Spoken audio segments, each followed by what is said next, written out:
आज हम लोग इमेज फॉर्मेशन के रूल और साइन कन्वेंशन के बारे में पढ़ेंगे। ठीक है, तो लिखते हैं हम लोग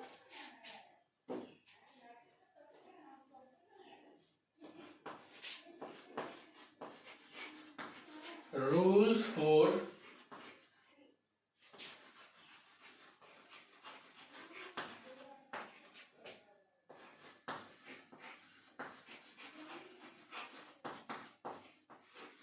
image formation and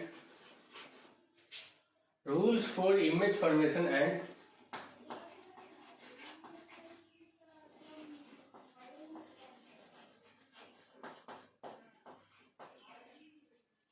sign convention. अगर हम लोग इमेज बना रहे हैं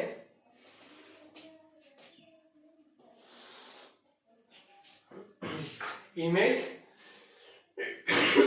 किसी ऑब्जेक्ट का मिरर में बनते हुए दिखा रहे हैं हम लोग, तो उसका क्या क्या रूल होगा, वो किस प्रकार से कोई ऑब्जेक्ट का इमेज जो है वो फॉर्म करेगा आपका स्फेरिकल मिरर, है ना। उसमें हम लोग साइन क्या यूज करेंगे, कब पॉजिटिव साइन लेंगे, कब निगेटिव साइन लेंगे, किस सिस्टम को। तो देख लीजिए, यहाँ पे थोड़ा समझने वाली बात है कि अगर रे जिस तरफ कोई भी हम लोग मिरर लेते हैं, प्लेन मिरर हो, स्फेरिकल मिरर हो, कोई भी मिरर हो, तो रे जिस तरफ जाती है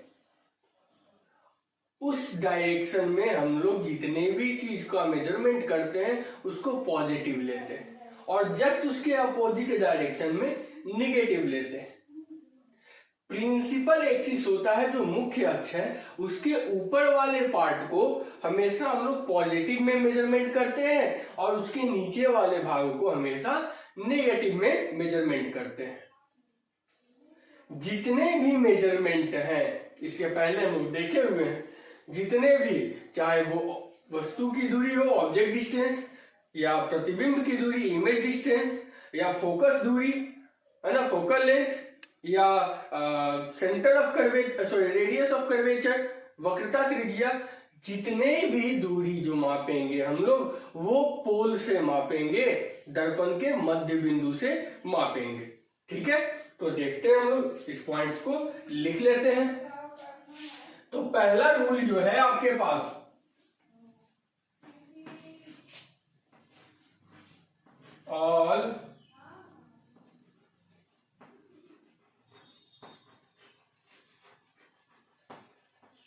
all measurements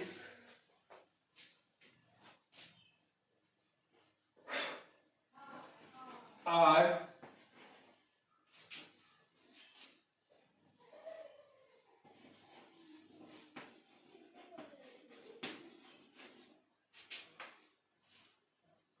from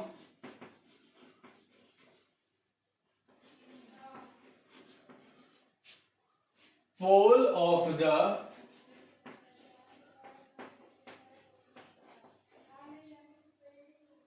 mirror. All measurement performed from the pole of mirror. जितने भी मापन हैं, जितने भी दूरी के मापन हैं, उसे दर्पण के ध्रुव से किया जाता है। ठीक है,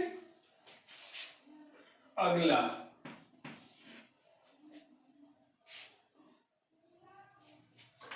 कि रे जो आता है, इंसिडेंट रे के डायरेक्शन में जितने भी मेजरमेंट है उसको हम लोग पॉजिटिव लेते हैं। ठीक है,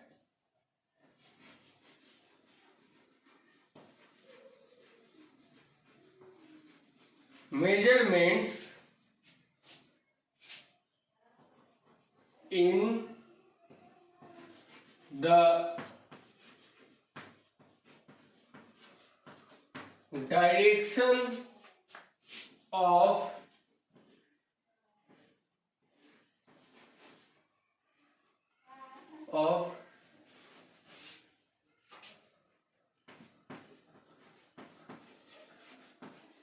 incident ray always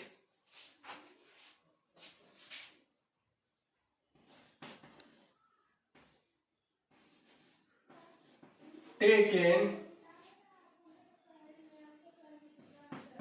पॉजिटिव। ठीक है, आपतित किरण की दिशा में सारे मापन धनात्मक लेते हैं। ठीक है, और इसके विपरीत दिशा में ऋणात्मक लेते हैं।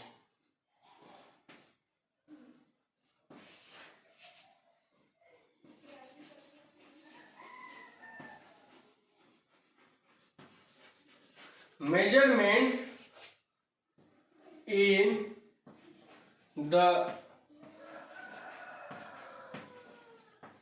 opposite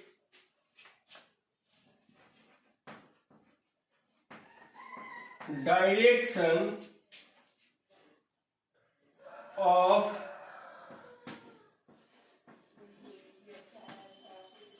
incident ray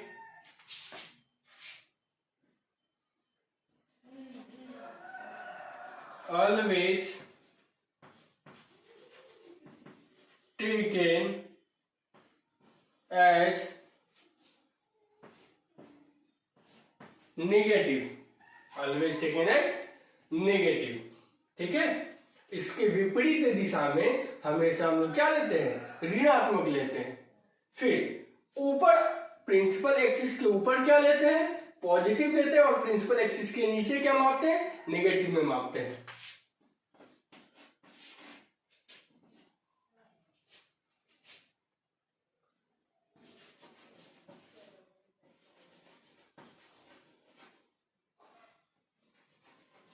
measurement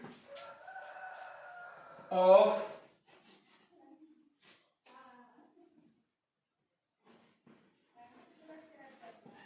length above the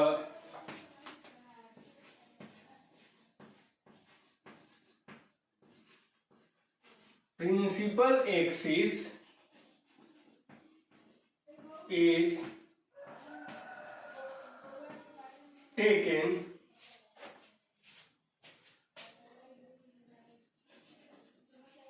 always positive and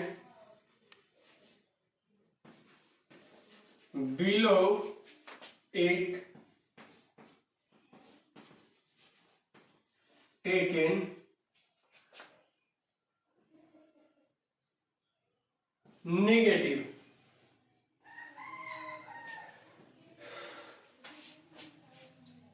आपतित किरण के विपरीत दिशा में मापन हमेशा ऋणात्मक होता है।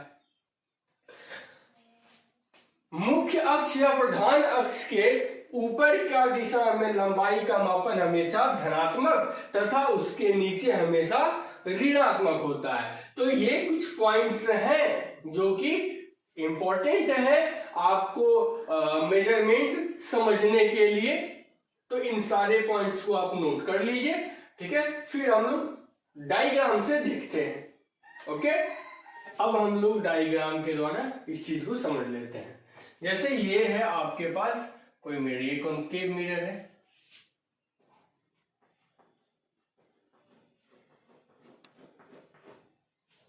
और ये है आपके पास कन्वेक्स मिरर।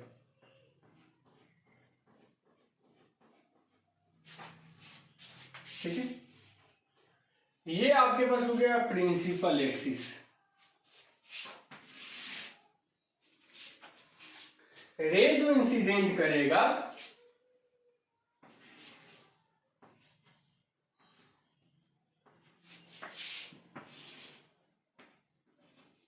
ये हो गया। तो देखिए, तो ये रे इंसिडेंट रे का डायरेक्शन किधर है, इधर है। इधर हम लोग ले लेंगे पॉजिटिव और इधर ले लेंगे नेगेटिव। ठीक है, उसी तरीके से इधर क्या ले लेंगे, पॉजिटिव, और इधर ले लेंगे नेगेटिव। इंसिडेंट रे के अपोजिट डायरेक्शन में नेगेटिव। देखिए, तो यहां पे होता है आपका पोल, और यहीं से सारा का सारा मेजरमेंट किया जाता है। यहीं से सारा का सारा मेजरमेंट किया जाता है। अब यहाँ पे देख लीजिए, आगे इस चीज के बारे में भी हम लोग पढ़ेंगे, बट यहाँ पे जब ये टर्म आया है तो इसको डिटेल से हम लोग देख लेते हैं। तो कनकेव मिरर की बात करें तो कनकेव मिरर में फोकस जो है वो सामने की ओर होता है, सेंटर ऑफ कर्वेचर क्या होता है, सामने की ओर होता है। ऑब्जेक्ट को भी हम लोग रिफ्लेक्टिंग सरफेस के तरफ ही, ये परावर्तक सतह है, इसके तरफ ही रखेंगे, ठीक है। इमेज जो है, प्रतिबिंब इस दर्पण में इधर भी बन सकता है और इधर भी बन सकता है। इधर कब बनेगा, जब ऑब्जेक्ट की दूरी फोकस जो फोकल लेंथ है उससे कम होगा, तब ये इधर बनेगा, ठीक है। तो हम लोग सारा का सारा केस देख लेंगे, है ना। अच्छा, उसके बाद अब देखते हैं हम लोग कन्वेक्स मिरर में। तो कन्वेक्स मिरर में इंसिडेंट रे ये इस डायरेक्शन में है, ठीक है। तो इधर वाला डायरेक्शन पॉजिटिव और इधर वाला नेगेटिव। तो ऑब्जेक्ट को जब रखेंगे तो रिफ्लेक्टिंग सरफेस की तरफ रखेंगे, तो रिफ्लेक्टिंग सरफेस आपका ये है और ऑब्जेक्ट को हम लोग इधर ही रखेंगे। तो ऑब्जेक्ट को जब इधर रखेंगे तो ऑब्जेक्ट की दूरी निगेटिव हो जाएगा। अब कर्व जो है मिरर का इस तरफ है तो सेंटर किधर होगा, इधर होगा, और जब सेंटर इधर है तो फोकल लेंथ भी इधर ही होगा। तो हमारे पास कन्वेक्स मिरर में focal length positive, radius of curvature positive, object distance negative होगा। लेकिन अगर इमेज की बात करें तो इमेज हमेशा इधर ही बनेगा और इमेज का लेंथ भी क्या हो जाएगा, पॉजिटिव हो जाएगा। बात करते हैं प्लेन मिरर के ऊपर और नीचे वाले डिस्टेंस का मेजरमेंट पे। तो ऑब्जेक्ट को अगर हम ऊपर रखते हैं तो ऑब्जेक्ट का हाइट हमारा ऑब्जेक्ट का हाइट अगर ऊपर की तरफ जाते हैं तो ये पॉजिटिव होगा और इधर नेगेटिव, पॉजिटिव और इधर नेगेटिव। तो ऑब्जेक्ट को अगर हम लोग ऊपर रखते हैं तो ऑब्जेक्ट का हाइट हमेशा पॉजिटिव हो जाएगा। इमेज अगर वर्चुअल होता है, मतलब काल्पनिक प्रतिबिंब, तो काल्पनिक प्रतिबिंब हमेशा सीधा होता है, मतलब इधर ही बनेगा, दर्पण के पीछे जब भी बनेगा तो सीधा ही बनेगा। तो काल्पनिक प्रतिबिंब की स्थिति में हमारा प्रतिबिंब का हाइट जो है वो पॉजिटिव होगा।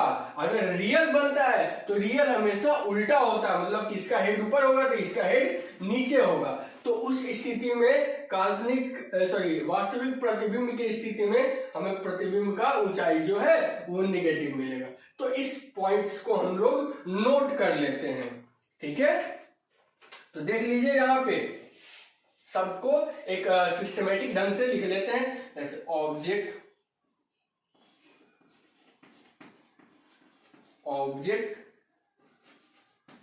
Distance U, image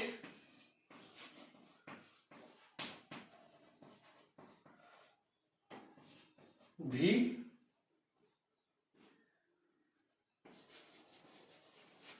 radius of curvature R, focal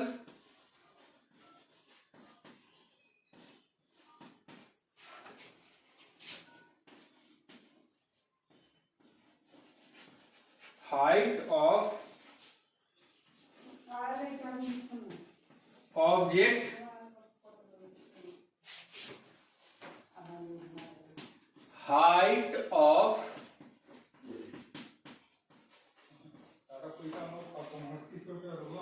image, ठीक है। और मैग्निफिकेशन भी देख लेते हैं।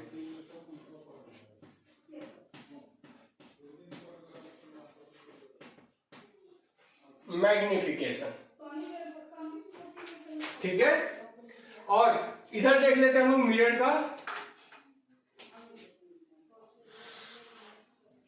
तो मिरर में सबसे पहले हम लोग देख लेते हैं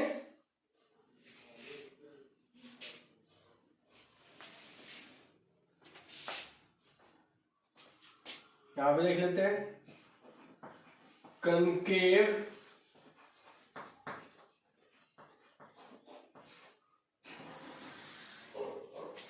और इधर देख लेते हैं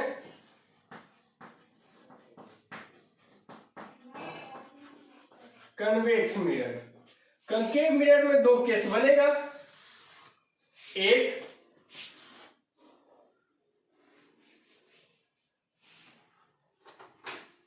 जब u बड़ा या बराबर होगा f के, और जब u छोटा होगा फोकल लेंथ से। ठीक है, u बड़ा होगा या फिर बराबर होगा फोकल लेंथ के, तो उस केस में आपका कनकेव मिरर में रियल इमेज का फॉर्मेशन होगा, और इमेज हमेशा हमको क्या मिलेगा, रियल मिलेगा, जो कि उल्टा होगा और दर्पण के सामने ही होगा। तो उस केस में देखते हैं, तो ऑब्जेक्ट डिस्टेंस, ऑब्जेक्ट को रखेंगे, ये अगर मान लेते फोकस तो सब इसके इधर ही आएगा ना, तो यू हमेशा हमको क्या मिलेगा, निगेटिव। इमेज का डिस्टेंस हमको हमेशा इसके सामने ही मिलेगा, मिरर के सामने ही मिलेगा, तो ये भी क्या हो जाएगा, निगेटिव होगा।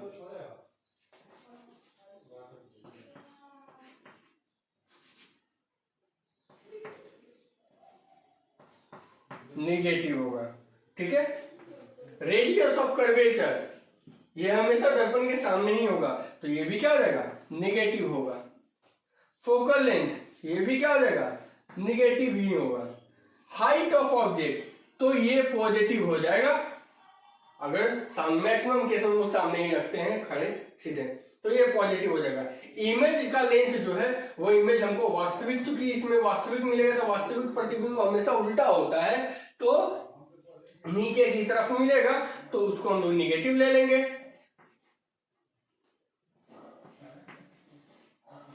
ठीक है, अच्छा मैग्निफिकेशन एम, तो मैग्निफिकेशन बराबर क्या होता है, इमेज का हाइट बटा, यहाँ पे जब भी मैग्निफिकेशन की बात होती है तो ट्रांसवर्स मैग्निफिकेशन के समझिएगा आप लोग, है ना, सॉरी लैटरल मैग्निफिकेशन के बारे में।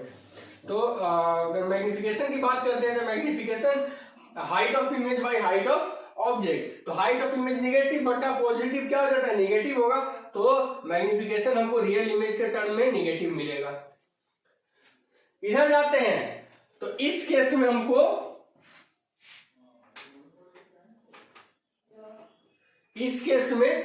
पॉजिटिव मिलता है, ऑब्जेक्ट का डिस्टेंस इस केस में हमको क्या मिलता है, इस केस में हम लोगों को वर्चुअल इमेज का प्राप्ति होता है। तो वर्चुअल इमेज के प्राप्ति होने के बाद हम लोग देख लेते हैं, हमेशा ये मिरर के पीछे मिलता है और सीधा मिलता है, तो ऑब्जेक्ट का डिस्टेंस में तो कोई अंतर नहीं आएगा, यहाँ पे ही है तो दर्पण के सामने ही, तो दर्पण के सामने होगा, तो ऑब्जेक्ट का डिस्टेंस नेगेटिव होगा, इमेज का डिस्टेंस पॉजिटिव होगा। रेडियस ऑफ कर्वेचर सामने ही है ना, ये तो चेंज नहीं करेगा ना, ये निगेटिव होगा। फोकल लेंथ ये भी निगेटिव होगा। चलिए, हाइट ऑफ ऑब्जेक्ट ये तो पॉजिटिव होगा। हाइट ऑफ इमेज, तो इमेज तो सीधा बनेगा, तो देखिए तो प्रिंसिपल एक्सिस के ऊपर जाएगा, तो क्या हो जाएगा, पॉजिटिव है, तो हाइट ऑफ इमेज पॉजिटिव हो जाएगा। और मैग्निफिकेशन, तो पॉजिटिव बाई पॉजिटिव क्या हो जाएगा, पॉजिटिव। ठीक है, अब हम लोग कन्वेक्स मिरर में देखते हैं। तो कन्वेक्स मिरर में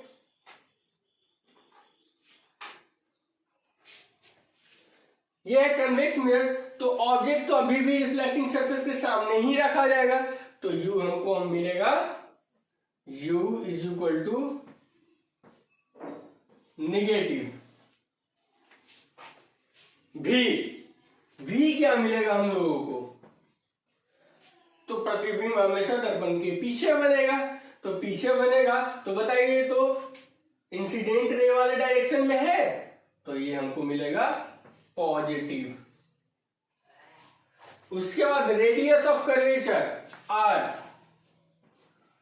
r देखिए तो हमेशा इधर की तरफ होगा ना, कर्वेचर इधर की तरफ है, तो सेंटर भी इधर ही होगा, तो जब सेंटर इधर होगा तो r का वैल्यू क्या हो जाएगा, पॉजिटिव। उसके बाद फोकल लेंथ, जब आर इधर है तो एफ भी क्या हो जाएगा, इधर ही होगा ना। तो जब एफ इधर है तो फोकल लेंथ कितना हो जाएगा, पॉजिटिव हो जाएगा। उसके बाद है height of object. Height of object हमेशा प्रिंसिपल एक्सिस पर ही रखेंगे, तो इसलिए ऊपर की तरफ रहेगा। तो height of object H O is equal to क्या हो जाएगा, पॉजिटिव। हाइट ऑफ इमेज, तो चूंकि कन्वेक्स मिरर हमेशा काल्पनिक प्रतिबिंब बनाता है, इसलिए वो सीधा रहता है, काल्पनिक प्रतिबिंब हमेशा सीधा रहता है। तो एच आई भी क्या हो जाएगा हमारा, पॉजिटिव हो जाएगा। ठीक है, उसके बाद हम लोग देखते हैं मैग्निफिकेशन। तो मैग्निफिकेशन हमारा क्या हो जाएगा, पॉजिटिव बाई पॉजिटिव, पॉजिटिव हो जाएगा। तो इन सारे डाटा को आप लोग नोट कर लीजिए। फिर हम लोग देखेंगे कि इस मिरर में, कनकेव और कन्वेक्स मिरर में रे जब इंसिडेंट करते हैं तो आफ्टर रिफ्लेक्शन वो किस तरफ टर्न करते हैं, उनका कैरेक्टरिस्टिक क्या है, इसके बारे में देखते हैं। इसको नोट कीजिए पहले स्टूडेंट्स। अब हम लोग स्फेरिकल मिरर में रेज का कैरेक्टरिस्टिक को देखेंगे, है ना। तो पहला देख लीजिए, सारे कैरेक्टरिस्टिक को पहले हम समझ लेते हैं, फिर लिखेंगे।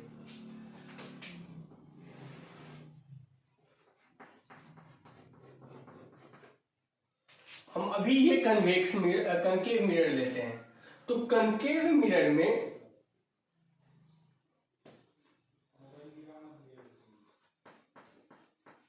पहले कैरेक्टरिस्टिक देख लेंगे, फिर हम लोग फोकल लेंथ और रेडियस ऑफ कर्वेचर में रिलेशन देख लेंगे। ठीक है, तो सबसे पहला कैरेक्टर है रेज का कि अगर वो मेन एक्सिस के पैरेलल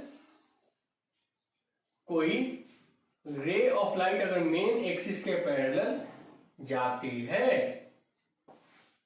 तो मिरर से रिफ्लेक्शन के बाद फोकल लेंथ पर ही कटती है। देखिए यहां से ये जब आएगी तो फोकल लेंथ से ही, वो कोई भी मिरर हो, या कनकेव हो या कन्वेक्स। यहां पे हो गया एफ और यहां पे हो गया सी। ये मेन एक्सिस हुआ, मेन एक्सिस के पैरेलल जाने वाली प्रकाश की किरण अब तो इसका ऊपर की तरफ ये निकल जाएगी,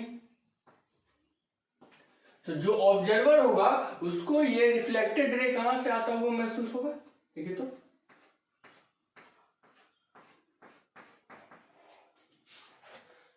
तो पहला रे का कैरेक्टरिस्टिक क्या है कि मेन एक्सिस के समांतर जाने वाली प्रकाश की किरणें दर्पण से परावर्तन के बाद फोकस से होकर गुजरती है या गुजरती हुई प्रतीत होती है। तो इस पॉइंट्स को हम लोग क्या करते हैं, नोट कर लेते हैं। पहला, rays are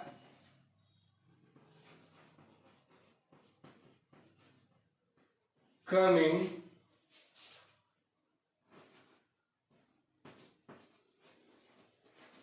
parallel to main axis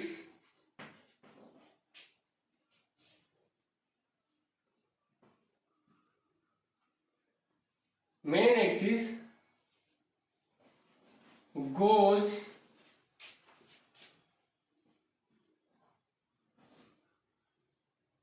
or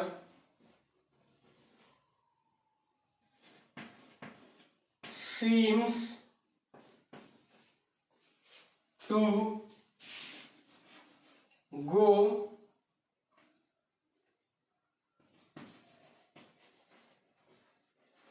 through focus after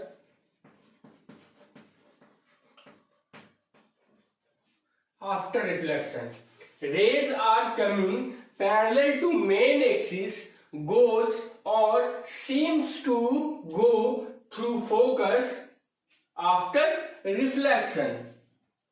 मुख्य अक्ष के समांतर आने वाली प्रकाश की किरणें दर्पण से परावर्तन के बाद फोकस से गुजरती है या गुजरती हुई प्रतीत होती है, जाती है अथवा जाती हुई प्रतीत होती है। ये पहला आपका केस हो गया, ठीक है। दूसरा देखते हैं। अब क्या करते हैं, डायरेक्शन हम लोग चेंज कर देते हैं। अब जो है प्रकाश की किरण फोकस से होकर जो जाती है वो दर्पण के मुख्य अक्ष के समांतर निकल जाती है।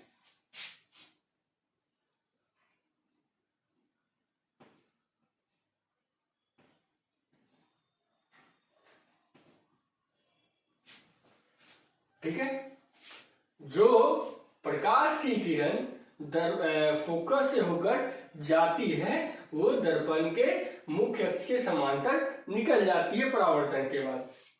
तो इस दूसरे पॉइंट को भी लिख लेंगे।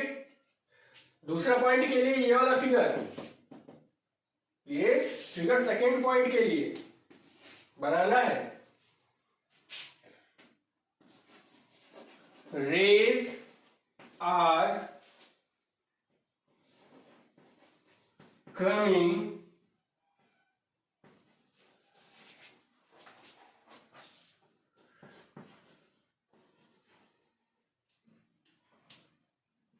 through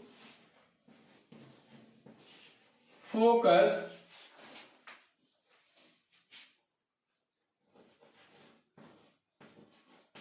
after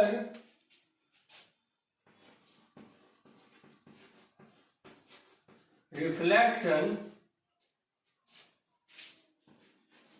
it becomes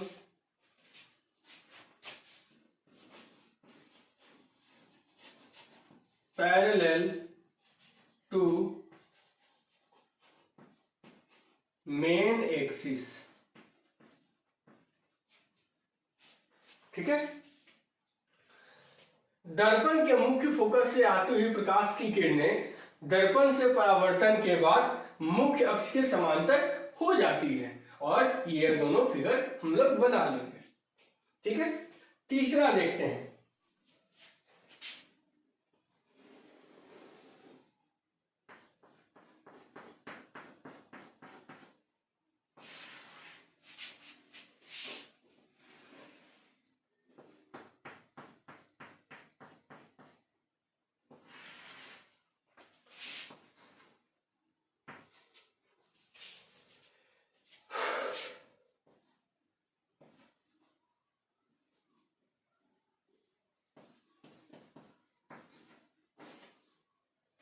तीसरा है कि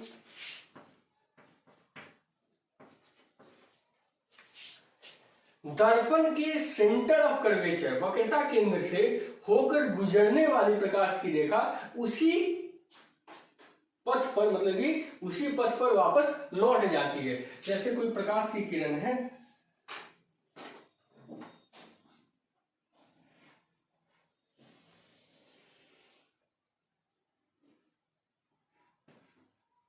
ये आपतित हुई, परावर्तन के बाद इसी पथ पर वापस लौट जाएगी। उसी तरीके से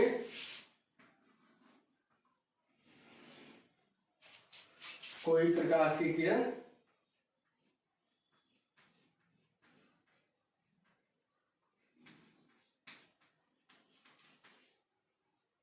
सेंटर ऑफ कर्वेचर पे आपतित हो रही है, तो ये आपतित हुई और इसी पथ पर टकराने के बाद वापस लौट जाएगी, है ना। तो इसको नोट कर लेंगे हम लोग।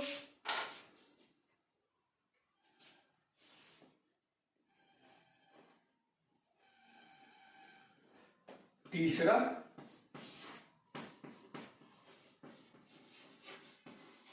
Incident raise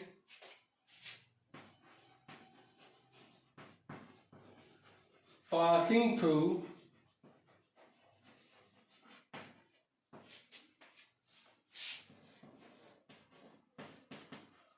centre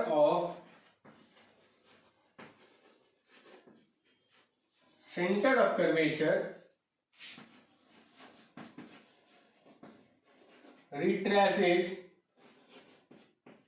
its own path।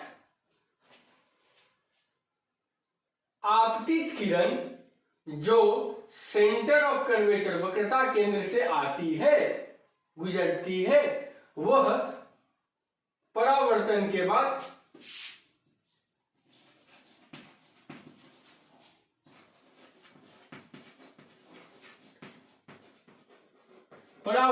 बाद उसी पथ पर वापस लौट जाती है।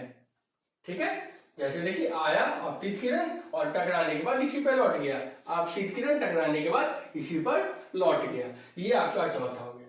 पांचवा जो है, अगर मान लेते कोई प्रकाश की किरण जो है पोल पर इंसिडेंट होती है, तो जितना कोण आपतित किरण बनाएगी उतना ही कोण परावर्तित किरण बनाएगी, मतलब कि समान कोण पर वो परावर्तित हो जाता। ठीक है, तो इसको हम लोग नोट करेंगे। पहले वाला बना लीजिए।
ठीक है,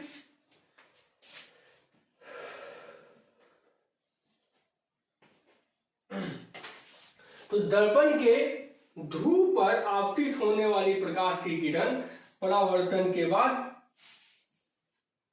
मुख्य अक्ष से उतना ही कोण बनाते हुए वापस लौट जाती है। तो इसको लिख लेते हैं। When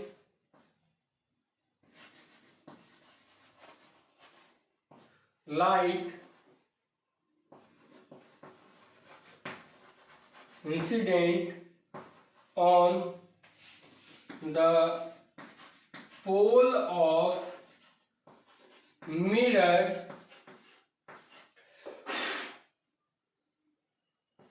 it makes the same angle, it makes the same angle as makes the same angle from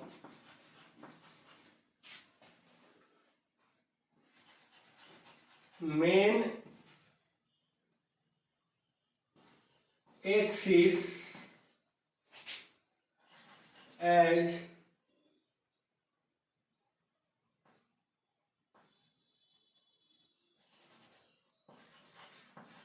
after reflection as the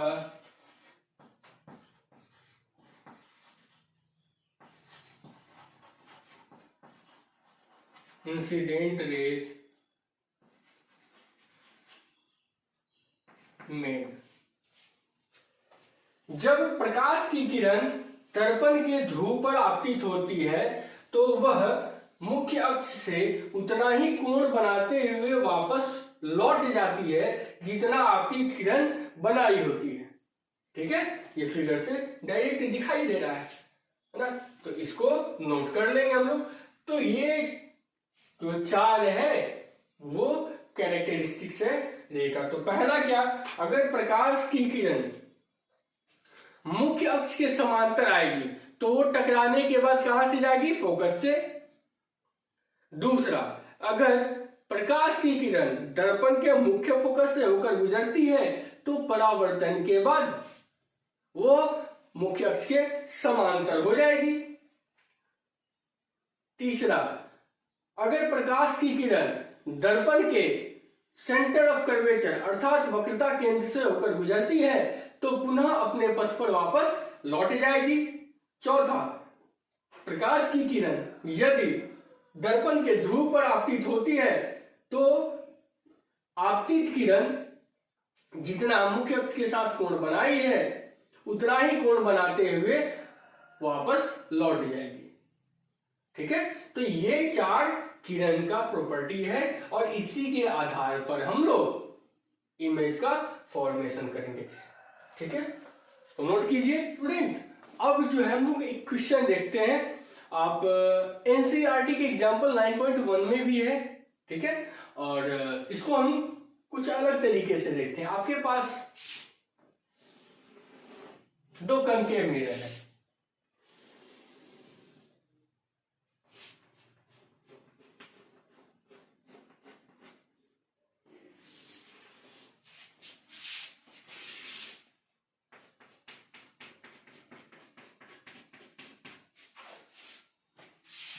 यहां पे कोई ऑब्जेक्ट को हम लोग रखते हैं, यहां पर कोई ऑब्जेक्ट को रखते हैं समान दूरी पर। ठीक है, तो इसका प्रतिबिंब ये कहीं पे भी बनाता है, मान लेते हैं यहां पर बनाता है या कहीं पे बनाता है। ठीक है, अब दोनों मिरर में हम लोग अंतर कर देते हैं। क्या, इसके सामने एक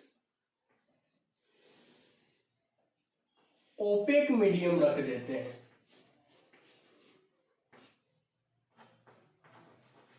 जहां से लाइट ना तो रिफ्लेक्ट कर सकती, ये पूरा का पूरा कंप्लीट एब्जॉर्ब कर लेगा। मतलब अब जो है प्रकाश का सिर्फ परावर्तक सतह इतना ही दूर, यह इफेक्टिव रिफ्लेक्टिंग सरफेस सिर्फ इतना ही है। तो क्या यह वस्तु का, देखिए दोनों वस्तु है,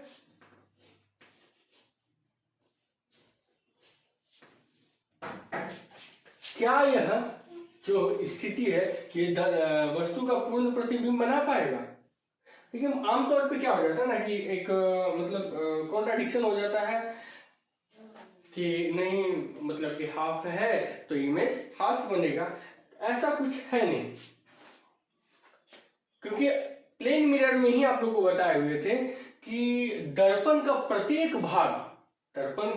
प्रत्येक भाग किसी वस्तु का पूर्ण प्रतिबिंब बनाता है। तो ठीक है, अगर यहां से लाइट रिफ्लेक्ट होकर इमेज नहीं फॉर्म करेगी, बट इतना तो है। तो जितना बड़ा इमेज का फॉर्मेशन ये करेगा उतना ही बड़ा इमेज का फॉर्मेशन ये भी करेगा। तो अब दोनों में अंतर किस बात का हो गया?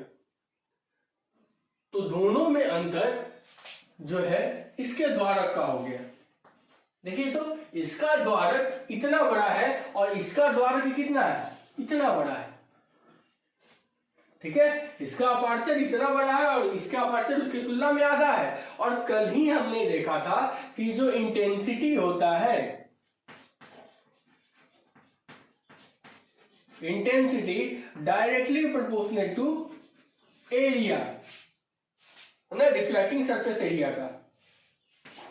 ठीक है, it is directly proportional to aperture का स्क्वायर। तो यदि अपर्चर कम हो जाता है तो प्रतिबिंब की तीव्रता जो है वो क्या हो जाएगी, कम हो जाएगी। मतलब इसका जो इंटेंसिटी है और इसका जो इंटेंसिटी है दोनों में अंतर हो जाएगा। दोनों में क्या हो जाएगा, अंतर हो जाएगा। कितना अंतर हो जाएगा जी? तो अपर्चर जैसे पहले क्या था, इसका इंटेंसिटी अगर निकालते हैं तो I = a², और ये तो क्या हो गया a/2। ये अगर a है तो इसका कितना हो जाएगा a/2, ये I1 = a1²। I2 निकालेंगे तो I2 इक्वल टू A1/2 का whole square, A1² A1 square के, अच्छा अब दोनों को हम लोग ये इक्वेशन 1 और ये 2 दोनों का रेशियो निकालते हैं तो I1/I2 इज इक्वल टू क्या आ जाएगा, A1² इंटू 4। तो I1 जो है वो 4I2 का 4 गुना हो जाएगा। इसकी तीव्रता, इस प्रतिबिंब की तीव्रता इस प्रतिबिंब की तीव्रता के 4 गुना हो जाएगा। ठीक है, तो इसको आप लोग नोट कर लीजिए। ये आपका एग्जाम्पल एनसीईआरटी का एग्जाम्पल 9.1 है ना, इसको देख लीजिए। अब इसके बाद हम लोग आर और एफ में रिलेशन देखेंगे और फिर दोनों मिरर में, कन्वेक्स और कनकेव मिरर में प्रतिबिंब बनने की स्थितियों पर जो है डिस्कस करेंगे हम लोग। ठीक है, नोट कीजिए इसको।